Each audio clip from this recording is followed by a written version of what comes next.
Hi, my name is Joe Esquivel and I'm with the Mortgage Compliance Investigators. Today's video is on quieting a cloud on title.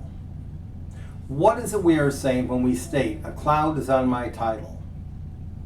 First off, we must understand what a colorable claim to title is and what title is, as those are two distinctly different things.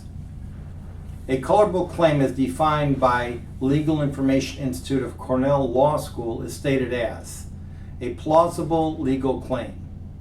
In other words, a claim strong enough to have a reasonable chance at being valid if the legal basis is generally correct and the facts can be proven in court.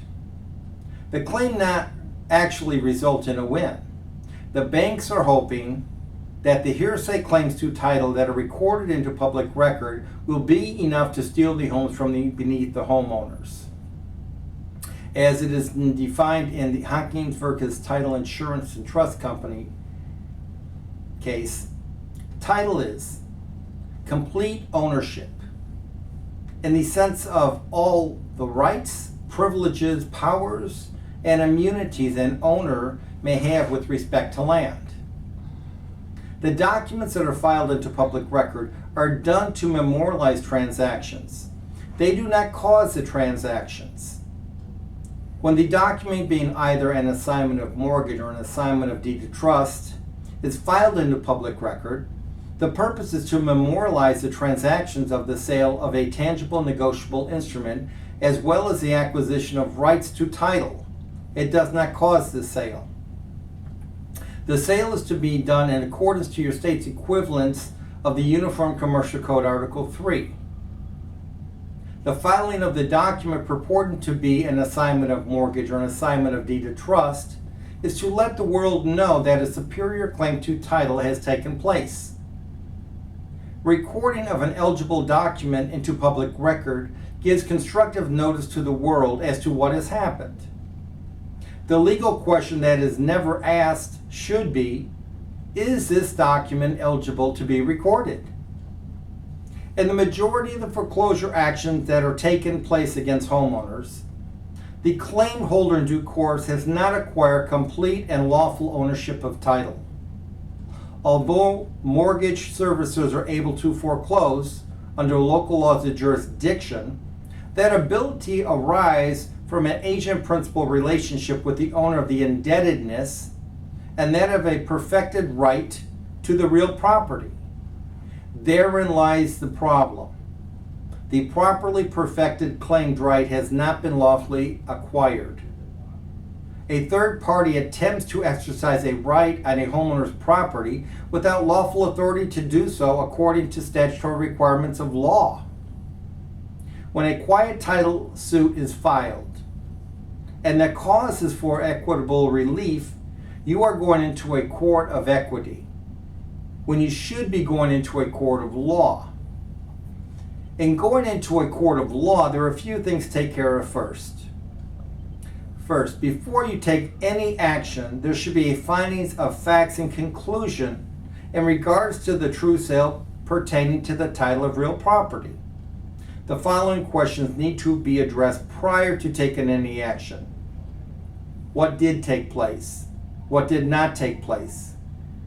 When was this to take place? What was supposed to take place in accordance to the statutory requirements of law pertaining to negotiable instruments and real property? It is only upon using a correctly applied methodology to identify the parties entitled to enforce and note that a determination can be made if there is a party entitled to enforce. Upon applying the correct methodology and ascertaining the facts, one can then identify as to what action one would need to apply in order to achieve the desired results. Quieting a cloud on title means unraveling the facts and hearsay claims of colorable title from the statutory requirements of law required to achieve a properly secured title with rights.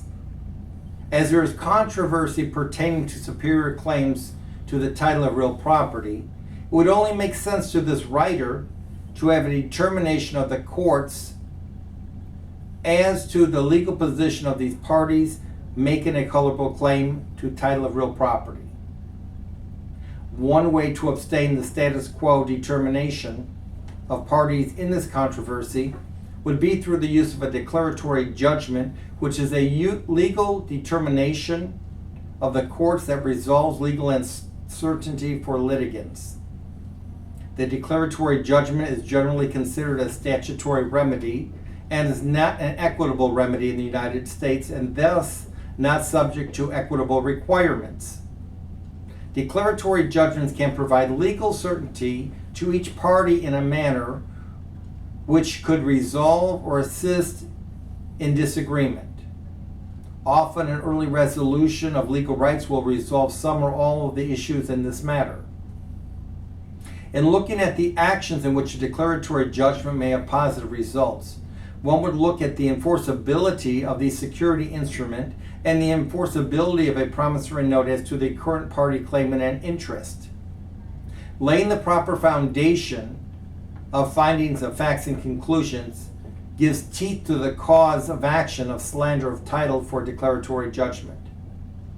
There is no such thing as a free house. It is only the loss of an alternative means of collection that is lost. One cannot lose what one never acquired properly in accordance with statutory requirements of law. They cannot lose what they have never properly owned, which they have never properly acquired in accordance with law.